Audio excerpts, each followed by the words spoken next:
Haleluya, shalom Bapak Ibu Saudara yang terkasih. Bagaimana kabar saudara pada hari ini? Hari weekend yang sangat bahagia, sangat luar biasa. Bahkan mungkin ada di antara saudara yang sudah mulai libur, mulai dari hari ini. Puji Tuhan, kiranya Tuhan memberkati saudara semuanya. Bapak Ibu Saudari yang terkasih, pada hari ini saya akan melanjutkan sedikit untuk kita lebih memahami tentang jemaat yang ada di Efesus. Ketika Tuhan berbicara kepada mereka, memberikan kepada mereka suatu celaan. Ketika Tuhan sudah memuji mereka, tapi Tuhan bilang, tapi aku mencela kamu karena kamu telah meninggalkan kasih-Mu yang semula. Maka ada banyak hal. Kemarin saya sudah singgung ya tentang apa yang terjadi kepada mereka. Tapi hari ini saya ingin lebih memantapkan supaya saudara lebih memahami bahwa jemaat yang ada di Efesus itu adalah hasil pelayanan Rasul Paulus. Bagaimana selama lebih kurang 3 tahun lamanya Rasul Paulus pernah tinggal di Efesus. Kita bisa lihat ini di dalam Kisah Para Rasul di dalam pasal yang ke-20 ayat 31. Paulus katakan, sebab itu berjaga-jagalah dan ingatlah bahwa aku 3 tahun lamanya siang malam dengan tiada berhenti-hentinya menasihati kamu masing-masing dengan mencucurkan air mata. Bagaimana Rasul Paulus selama lebih kurang 3 tahun tinggal di kota Efesus, menghadapi begitu banyak tantangan dan rintangan. Karena kota Efesus itu adalah kota orang yang menyembah berhala, yaitu Dewi Artemis. Mereka percaya kepada Dewi Artemis, yaitu Dewi kesuburan. Artemis. Sehingga setiap orang yang masuk ke dalam kota itu, di pintu gerbang kota itu ada seperti satu tempat persembahan, pembakaran kemenyan. Maka orang-orang akan ambil sesuatu yang sudah disediakan untuk dimasukkan sebagai seperti pembakaran kemenyan, saudara. Dimasukkan ke dalam api itu, dan itulah dianggap untuk menyucikan mereka dan memberikan pujian penyembahan kepada Dewi Artemis. Sangat kuat sekali penyembahan mereka. Kalau kita lihat di dalam Kisah Rasul pasal yang ke-19 dikatakan ayat 35, akan tetapi panitera kota menenangkan orang banyak itu dan berkata, hai orang Efesus, siapakah di dunia ini yang tidak tahu bahwa kota Efesuslah yang memelihara baik kuil Dewi Artemis yang maha besar maupun patungnya yang turun dari langit. Kota itu memelihara Dewi Artemis ini. Bahkan banyak orang yang hidup dari patung dewa ini, patung dewi ini, membuat patung dewi ini. Salah satu adalah seorang yang bernama Demetrius, yang menjadi kaya raya dari hasil membuat patung-patung ini. Patung-patung itu terbuat dari perak. Dan karena dia melihat bahwa Rasul Paulus berhasil meyakinkan orang-orang untuk mengikuti jalan Yesus, sehingga orang-orang itu tidak lagi membeli patung dewi itu, karena mereka tahu bahwa setelah mereka ada di dalam Yesus, bahwa Yesuslah sumber kehidupan bagi mereka, Yesuslah sumber berkat bagi mereka. Yang semula bahwa mereka diajarkan dan beranggapan bahwa Dewi Artemis ini adalah Dewi kesuburan, Dewi kemakmuran, yang akan memberikan keturunan, yang memberikan kepada mereka kemakmuran, kekayaan. Dan Demetrius marah sekali sehingga menimbulkan kekacauan di seluruh kota Efesus. Karena usahanya sudah gawat. Usahanya sudah gawat. Jadi rupanya dari zaman dulu ada orang-orang pengusaha-pengusaha yang berada di balik demonstrasi kerusuhan-kerusuhan. Dan kita lihat bagaimana Demetrius, karena dia merasa nafkahnya bakal hilang, pencariannya bakal hilang, dia pengaruhi orang-orang karyawannya. Kita bakal kehilangan, perusahaan kita bakal tutup. Dan Paulus harus mengalami semua ini.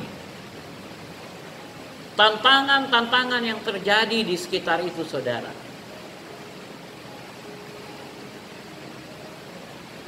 Dia berjerih lelah menerangkan kepada mereka kebenaran-kebenaran firman Tuhan, sehingga mengalihkan perhatian mereka, keyakinan mereka yang semula dari Dewi Artemis kemudian menjadi pengikut-pengikut Yesus yang percaya kepada jalan Tuhan. Dan Paulus juga membangun hubungan dengan para pejabat-pejabat, pembesar-pembesar yang ada di kota Efesus. Kota Efesus itu kota yang sangat besar, kota pedagang. Orang akan datang berjual dan membeli di kota Efesus. Banyak hal yang luar biasa terjadi di Efesus. Dan juga banyak orang yang diyakinkan untuk datang ke Efesus untuk memuja Artemis, karena mereka yakin bahwa ketika mereka berhasil bawa pulang patung Artemis, maka mereka akan usahanya diberkati, disuburkan. Tapi ketika Paulus melayani di sana, terbentuklah satu pelayanan yang ada, pengembalaan yang ada di sana.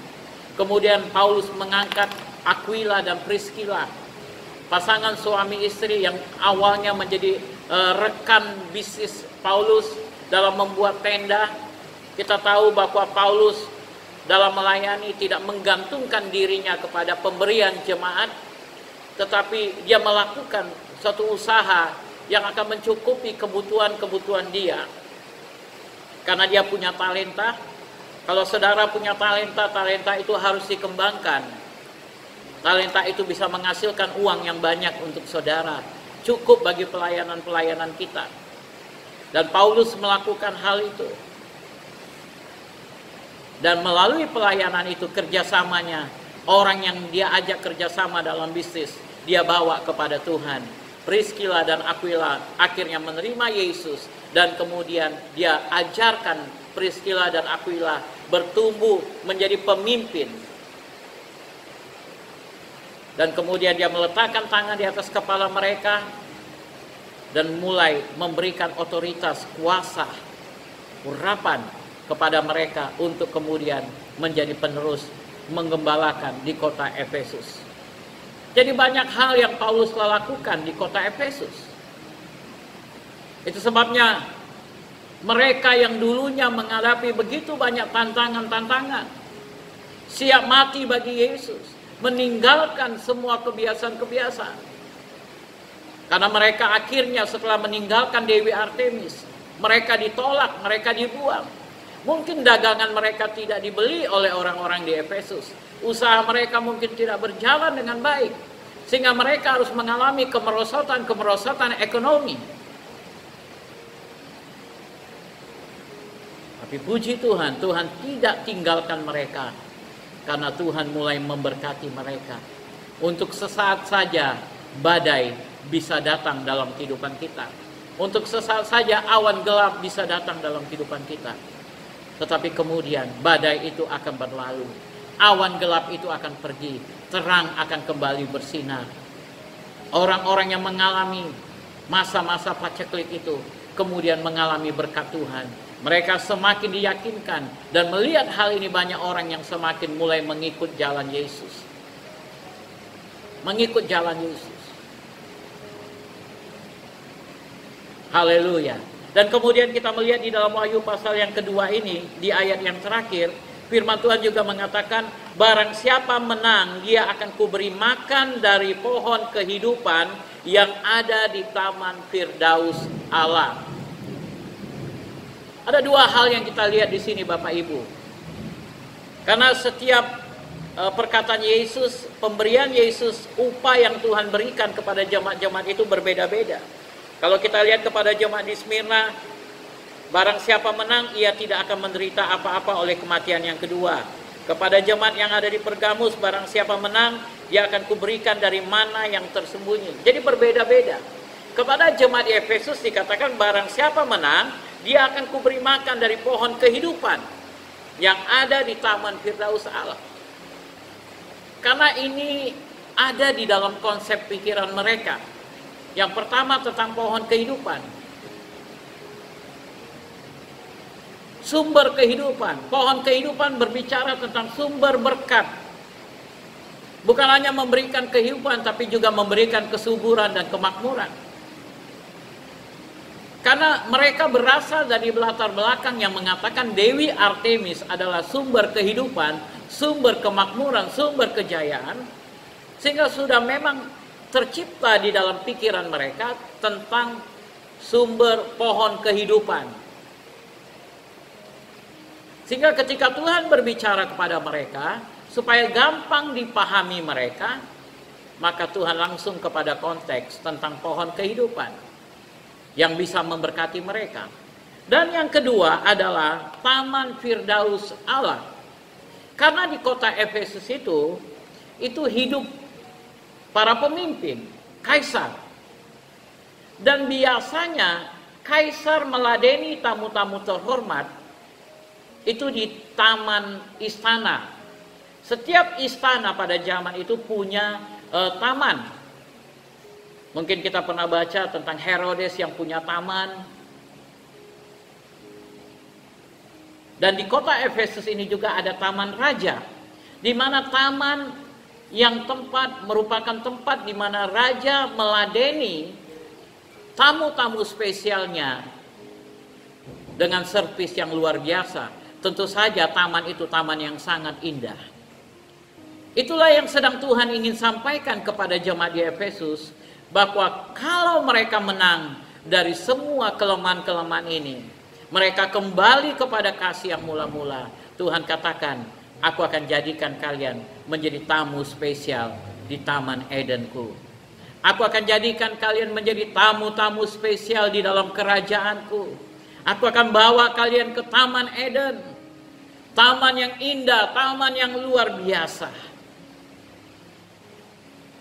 Dan tentu saja, orang yang mengerti dan memahami ini akan bersuka cita. Karena mereka tahu, Taman Eden Tuhan, tempat yang sangat indah. Dan di tempat itu, hanya orang-orang khusus, tamu-tamu khusus yang diladeni oleh Raja. Berarti aku menjadi orang yang khusus, yang akan dilayani oleh Tuhanku. Diladeni oleh Tuhanku.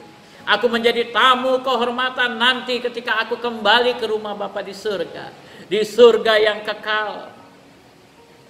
Dan ini merupakan pelajaran bagi kita. Bagi kita yang sudah lama meninggalkan persekutuan yang erat dengan Tuhan. Kasih yang mula-mula. Karena sebenarnya bukan pelayananmu yang Tuhan cari. Yang Tuhan hargai. Tentu saja Tuhan beri upah kepada kita yang melayani. Tetapi jangan sampai itu menjadi seperti suatu pekerjaan. Pelayanan bukan pekerjaan. Sebagai pendeta, saya tidak menganggap pekerjaan pendeta ini adalah suatu pekerjaan. Gembala bukan pekerjaan. Sehingga saya selalu katakan, Tuhan, aku bersyukur untuk panggilan yang kau berikan kepadaku. Ketika engkau bisa melayani di gereja, apapun itu pelayanan, itu bukan pekerjaan saudara. Tapi itu panggilan Tuhan, itu spesial. Dan untuk memahami panggilan itu, karena dia berbeda. Para pemain musik, ketika engkau bermain musik di dunia sana, di grup-grup band, ketika engkau melayani di gereja, pasti engkau akan mengalami sesuatu yang berbeda. Kau penyanyi yang hebat mungkin di luar sana, tapi ketika engkau memimpin pujian atau menjadi singer di gereja, kau akan merasakan sesuatu situasi yang berbeda. Karena pelayanan itu bukan pekerjaan. Bukan pekerjaan. Itu sebabnya untuk mengetahui dan melaksanakan tugas itu dengan baik, kita perlu punya hubungan hubungan dengan yang memberikan pekerjaan itu, supaya kita memahami job description-nya dengan baik. Dan itulah yang Yesus mau dari kita, membangun hubungan yang erat dengan Dia, tidak meninggalkan persekutuan dengan Dia, punya waktu dengan Dia, punya waktu dengan Dia.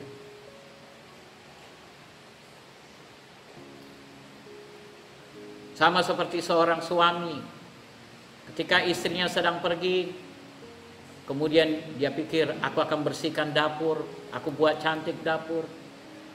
Dan kemudian istrinya datang, istrinya, wow, kagum, siapa yang mengerjakan ini? Aku, kata suaminya. Kenapa kau kerjakan ini? Karena tugasku sebagai suami. Apakah seperti itu? Tidak. Dia mengerjakan itu karena dia ingin menyenangkan hati istrinya. Karena ada hubungan yang terjalin di antara mereka. Ada cinta, ada kasih di antara sesama mereka. Tapi kalau kasih itu hilang, hubungan itu akan menjadi tidak indah, tidak manis, cuek antara satu dengan yang lain. Sekedar menjadi seperti tugas. Itu yang Tuhan tidak mau. Tuhan mau ada hubungan cinta antara engkau dengan Dia. Ada hubungan kasih. Itu sebabnya Dia katakan, jangan kau kehilangan kasih yang mula-mula. Maka saya mendapatkan gambaran ketika engkau nanti pulang ke rumah Bapa di surga, di taman Tuhan itu, Tuhan sudah sediakan satu meja. Kemudian Dia siapkan 2 gelas, lilin, dan kemudian ada bunga mawar. Dan bunga mawarnya tentu saja, karena Dia tahu hatimu, bunga mawar itu banyak warna. Ada yang warna merah, ada warna putih, ada warna pink, ada warna kuning. Dan setiap orang mungkin suka warna yang berbeda. Dan Tuhan tahu isi hatimu, warna apa yang kau suka. Dia akan taruh bunga mawar kesukaanmu. Dan Dia akan meladeni engkau dengan spesial. Engkau menjadi kekasihnya. Engkau menjadi mempelai wanitanya. Engkau akan diladeni dengan baik, dengan penuh kasih dan sukacita yang luar biasa. Dia akan memeluk engkau dan berkata, selamat datang hambaku yang baik dan setia. You are most welcome in this place. Engkau aku sambut di tempat ini. Haleluya. Kegembiraan yang luar biasa kita akan dapatkan dari Raja di atas segala raja. Dari kekasih kita, mempelai pria kita. Jadi oleh sebab itu bersemangatlah untuk kembali memulihkan hubunganmu dengan Dia. Dengan Yesus sang Raja, sang mempelai pria itu. Dia mengasihimu, Dia mencintaimu. Kembali bangun persekutuan yang erat dengan Dia. Karena engkau akan disambut dengan bunga mawar yang luar biasa. Dan diladeni duduk candle light dinner bersama dengan kekasihmu di dalam kerajaan surga. Kiranya Tuhan memberkati, mari kita berdoa. Kami mengucap syukur Bapa untuk firman-Mu pada hari ini. Dan kami berbahagia sekali karena kami adalah mempelai-mempelai wanita Kristus. Dan Engkau akan meladeni kami dengan spesial ketika kami tiba di rumah-Mu. Engkau akan bawa kami ke taman raja. Dan menyediakan suatu meja yang sudah dihiasi dengan bunga, dengan lilin, dengan makanan yang indah dan luar biasa kesukaan kami. Engkau siapkan. Dan Kau akan meladeni kami sebagai tamu terhormat. Sebagai orang yang Kau cintai. Dan kami bersyukur untuk waktu itu. Tolong kami untuk menjadi seperti yang Kau inginkan. Jangan kami merusak rencana Tuhan yang indah dengan tidak merubah hidup kami. Tolong kami untuk kembali kepada kasih yang mula-mula. Pada waktu kami menerima Yesus sebagai Tuhan dan Juru Selamat dalam hidup kami. Pada waktu kami jatuh cinta kepada Engkau. Tolong kami Tuhan, untuk memiliki hati yang sama. Ubah anggur yang telah menjadi air, untuk kembali menjadi anggur yang manis antara hubungan kami dengan Engkau. Terima kasih Tuhan, dan biar Engkau memberkati anak-anak-Mu sepanjang hari ini. Di dalam nama Yesus kami berdoa. Amin. Amin. Kiranya Tuhan memberkati saudara. Tetap semangat, stay safe, and God bless you. Shalom.